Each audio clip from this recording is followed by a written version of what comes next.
Welcome back, everybody. This is the Conservative Outlaw. You are here for the no-nonsense right-side news that you want to hear. They don't want us to see it, and they don't want us to have the information, so people like me are out here bringing it to you in the masses. Make sure you give a like, a subscribe, share with your friends. It helps me out, helps the channel out, helps us get you more information. Let's get into the action. Thank you very much to our great Vice President. It was a good decision I made.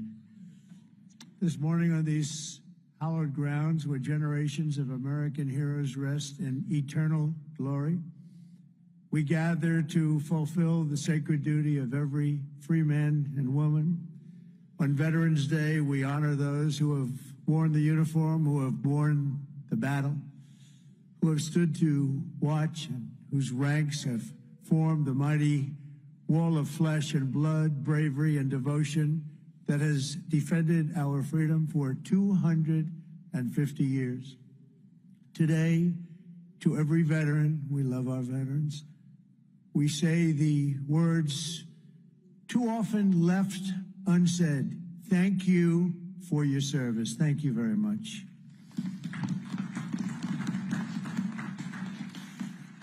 And we want to also say thank you for carrying America's fate on your strong, very broad and proud shoulders. Each of you has earned the respect and the gratitude of our entire nation. We love you, we salute you, and we will never forget what you have done to keep America safe, sovereign, and free. Thank you very much.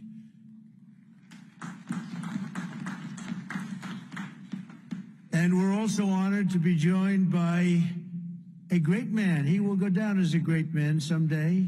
Speaker Mike Johnson. Speaker. Wherever you may be, Speaker. We love you, Speaker. There he is, right there. Good. Got a good location. He always gets a good location. And congratulations to you and to John and to everybody on a very big victory. We're opening up our country. Should have never been closed. Should have never been closed. I want to thank Secretary Doug Collins, who's outstanding, just done a fantastic job for the veterans. We have a 92% approval rating. We took that up from 38% from a certain previous administration that we won't mention. Also, Secretary of War, we like the sound of that better than the other. Secretary Pete Hegseth. Pete, thank you very much. Thank you, Pete. Great job. Our great Attorney General, Pam Bondi. Pam, thank you very much. Thank you. Secretary Doug Burgum. Doug, thank you. Thank you very much for being here, Doug. The #1 energy person anywhere in the world, acknowledged. I was amazed that he took the job, and he did it without hesitation. What he gave up, what Doug gave up, what all of them gave up, nobody would ever know, but Secretary Chris Wright, #1 anywhere in the world, acknowledged. And drill, baby, drill, Chris, right? Drill, baby, drill. The energy prices are way down, and they're going further. Secretary Linda McMahon, Education, moving education back to the states, Linda, right? Getting it back to the states where it belongs. Secretary Lori Chavez DeReamer, thank you, Lori, very much. Director Russ Vogt. Director, thank you. What a good job he's doing. Cutting, but fairly cutting. Director Tulsi Gabbard. Thank you, Director. Ambassador Jamieson Greer, what a job he's done. We've taken in trillions of dollars in tariffs, and we want to keep it that way.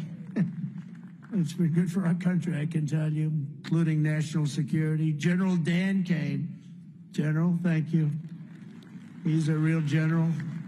And congratulations on wiping out the nuclear capability of Iran in about a matter of seconds once they got there. They traveled a total of 37 hours, but once they got there, they were very quick. And also to many other very distinguished guests. We have an amazing group of people. I'd like to name every one of you, but I think a lot of people would be upset. It's a little cold. The pages of American history are filled with the tales of titans, icons, innovators, and trailblazers who built this country into the greatest, most ambitious, and most prosperous nation the world has ever seen, and we brought it to new levels. I'll tell you, we were going in the wrong direction for a period of time, but we've never been hotter than we are right now. This is the hottest country anywhere in the world. Yet every captain of industry, every pioneer of science, and every star whose brilliance has lit up the lights of Broadway all share one thing in common. They only had the chance to soar because the veterans had the courage to serve. They took care of those people. They took care of all the stars. The stars that you read about wouldn't be here without our veterans. Everything we have, everything our country has achieved has been purchased by the muscle, spine, and steel of the United States military.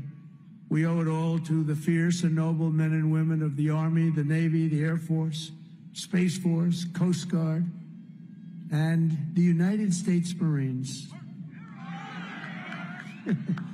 Here's a guy. Our service members, our own words, are the greatest possible tribute to their immortal valor. Shortly before the Battle of Bull Run, Major Sullivan Ballou of Rhode Island became a big name, didn't he? Wrote to his dear wife, Sarah. He said, "I know how great a debt we owe to those who went before us," he said, "and I'm willing, perfectly willing, darling, to lay down all my joys of this life to help maintain this government and to pay that debt." Just 1 week later, Major Ballou did just that. He gave his life to save our country. On the night before he jumped into the dark skies over Normandy on D-Day, Colonel Bull Wolverton knelt with his men in prayer. "Dear God," he said, "we ask only this, that if we die, we must die, and we as men would die without complaining, without pleading, and safe in the feeling that we have done our best for what we believed was right. We must do what is right." Colonel Wolverton, too, died for us so bravely in battle. Today we remember with overwhelming gratitude the more than 1 million American service members who have made the supreme sacrifice and laid down their lives for the good old USA. Generation after generation, America's warriors have left behind the comforts of home and family to face violence, evil, and death so that our families could know joy, goodness, and peace. We honor them so strongly. Our heroes have lived through unthinkable nightmares so we could live the American dream, and the American dream is coming back again, stronger than ever before, and you'll see that as the next few years evolve.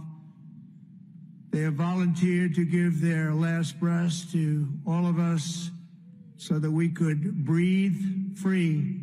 And today we know without any doubt in our hearts that after 2.5 centuries, America stands tall because America's veterans stood so strong. And soon our country will be stronger than ever before. The American veteran has forged a legacy of gallantry and daring without parallel in human history. In September 2009, Army Captain William Swenson was driving through the Afghan mountains when his convoy was ambushed by over 60 Taliban insurgents. He and his comrades were pinned down for hours without artillery or air support. A fellow soldier was shot in the chest, and Captain Swenson crossed an open field to aid his brother in arms. People said, "Don't do it, Captain, don't do it." He did it. When the terrorists closed in around them and demanded their surrender, Captain Swenson threw a grenade at the enemy and rallied his men to break their advance. He then carried the wounded soldiers hundreds of yards to a rescue helicopter before charging back 3 times, back and forth, into the fire to save the wounded and bring them home. Even after 7 hours of fighting, he refused to leave any man behind. Retired Lieutenant Colonel William Swenson is here with us in Arlington, and for his actions that day, he proudly wears the Congressional Medal of Honor. Colonel Swenson, thank you very much. Thank you very much, please. Thank you. Thank you very much.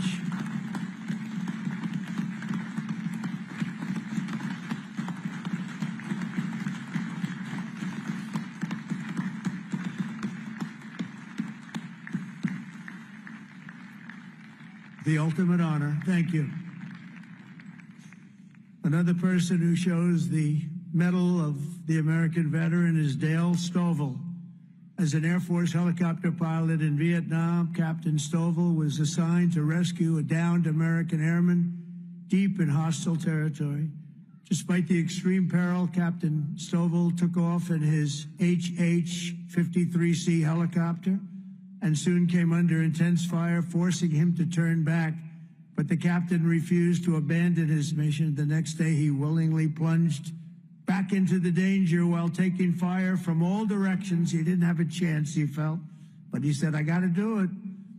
He rescued the downed American pilot who had been stranded on the ground for 23 days and brought him back home alive, completing the deepest rescue behind enemy lines in the entire Vietnam War. For this and 11 other harrowing rescues, he was a brave guy. Dale received the famous Air Force Cross and the Distinguished Flying Cross and 2 Silver Stars, making him the 4th most combat decorated Air Force Academy grad of all time. He retired as a brigadier general after 31 years of service. General Stovall, you are a legend. Please, thank you, General Stovall. Thank you very much. Thank you. You look good, General. You look, I wish I looked that good. You look good. Thank you very much, General. America's warriors never quit, never surrender. They fight, fight, fight, and they win, win, win. That's what we do. We win battles. As you know, today is not only Veterans Day, but it's my proclamation that we are now going to be saying and calling Victory Day for World War I. Victory Day. You know, I was recently at an event and I saw France was celebrating Victory Day, but we didn't. And I saw France was celebrating another Victory Day for World War II. And other countries were celebrating. They were all celebrating. We're the one that won the wars. And I said, from now on, we're going to say Victory Day for World War I and World War II. And we could do for plenty of other wars, but we'll start with those 2. Maybe someday somebody else will add a couple of more because we won a lot of good ones. But when I see other countries celebrating Victory Day, I watched it. I watched UK. I watched Russia. They were celebrating Victory Day, World War II. And I said, we got to have a Victory Day. Nobody even talked about it in our country. But from now on, we're going to be celebrating Victory Day for World War I, for World War II, and frankly, for everything else. Under the Trump administration, we're restoring the pride and the winning spirit of the United States military. That's why we have officially renamed the Department of Defense back to the original name, Department of War. And remember, we won World War I, we won World War II, we won everything in between, we won everything that came before, and then we brilliantly decided to change the name of this great thing that we all created together. And we became politically correct. We don't like being politically correct. So we're not going to be politically correct anymore. From now on, when we fight a war, we only fight for one reason, to win. We fight to win. And under my leadership, we're also fighting for the great veterans who have always been there for us, and especially when we needed them and needed them most. In 9 months, the Trump administration has cut the backlog of VA benefit claims in half. That's a big achievement, and Doug is going to get it down to 0 During the Biden administration, the backlog exploded like we had never seen before, and I'm going to eliminate 100% of that backlog. We're moving at that pace, and already we've processed more than 3 million backlog claims, the most of any year in the history of the VA. We've added more than 1 million extra service hours across the VA centers, and we've opened 20 new facilities in 13 states, something that people said just not possible to do. We also have brought back VA choice and VA accountability, taken away by the Biden administration, so that when you have to wait online, you go out and you get yourself a doctor. We pay for the doctor if you have to wait. And the other thing is we fired thousands of people who didn't take care of our great veterans. They were sadists, they were sick people, they were thieves, they were everything you want to name, and we got rid of over 9,000 of them. And then when Biden came in, he hired them back, many of them. But we got rid of them. And I think we got rid of them permanently. We replaced them with people who love our veterans, not people who are sick people. We're also confronting the challenge of veterans' homelessness. And earlier this year, I signed an order establishing the National Center for Warrior Independence to house up to 6,000 veterans in need. And we will not stop until we have ended the tragedy of homeless veterans once and for all. I'd see in New York where people that came into our country illegally, they came in illegally, would be put up in hotels, and veterans would be sitting on the sidewalk outside of that hotel where these other people are put in. And many of the people that came in were put in from prisons. They were murderers. They were drug dealers. They were people that we didn't want in our country. They were staying in hotels, luxury hotels, and our veterans were sitting on the sidewalks watching them go in. I said, that's never going to happen under this administration. I also signed the VA Home Loan Program Reform Act, because no veteran should be kicked out of their home for what they call a late payment. It's not happening. And I'm pleased to report that since January, the veterans' unemployment rate has fallen by more than 26%. That's amazing. Work hard on that. And I also want to give a very special thanks to all of the veteran service organizations that work so hard. They're all represented here today, but they work so hard on behalf of our great veterans. And one of the heroes who reminds us of why we fight for those who served in uniform is Army Major and West Point grad Jonathan Turnbull. In 2019, Jonathan was conducting an operation in Syria when a suicide bomber approached and detonated his vest, leaving Jonathan gravely wounded, so badly wounded they thought he had no chance. The injuries were so severe the doctors gave him, everybody, they just looked, they all cried. They knew him, they loved him, and they were just crying. They said, no chance. He was resuscitated 3 separate times and underwent 22 surgeries, but he refused to give up. He wanted to live. He loved this country. He loved his family. He wanted to live. He was going through hell. I visited Jonathan at Walter Reed in 2020, remembered so well, and today I'm delighted to say that Jonathan is not only alive, he is here with us, back on his feet, and living a great life alongside his beautiful wife, Samantha, and their 3 incredible children. Jonathan, Samantha, please, God bless you. God bless you. Thank you. Where are you? There he is. There he is. Beautiful. Thank you very much. Thank you. You're a tough guy. You're a tough one. Nobody could have gone through what you went through. He's doing good, isn't he, huh, Samantha? Thank you very much, both.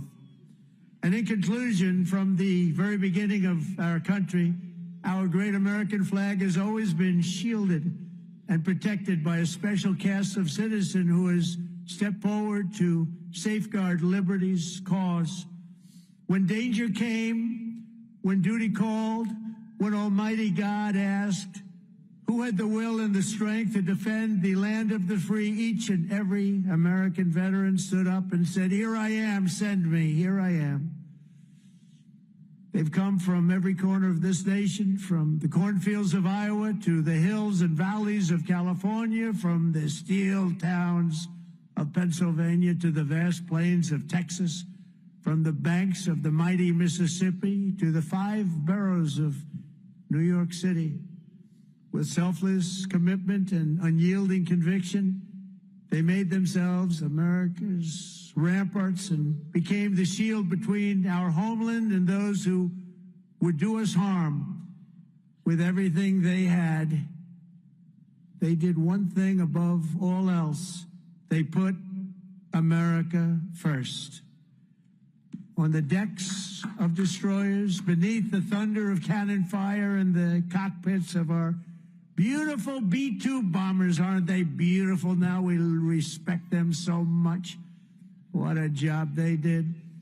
That in an instant completely obliterated Iran's nuclear capability, of which we have just ordered, I have to say, many more of the updated versions of that incredible piece of art. They defended the American Republic, dispensed American justice, crushed the enemies of freedom, and vanquished the forces of wickedness and evil. That's what we've been doing. Because of what every veteran has done today, the flame of liberty shines bright. The people of our nation sleep safe. The American dream surges forward, and our magnificent destiny stands more splendid and glorious than ever before. So I want to say thank you once again to every American veteran. You are very, very special people, and always in our heart. Thank you very much, and God bless you, and God bless the United States of America. Thank you very much. Thank you, everybody.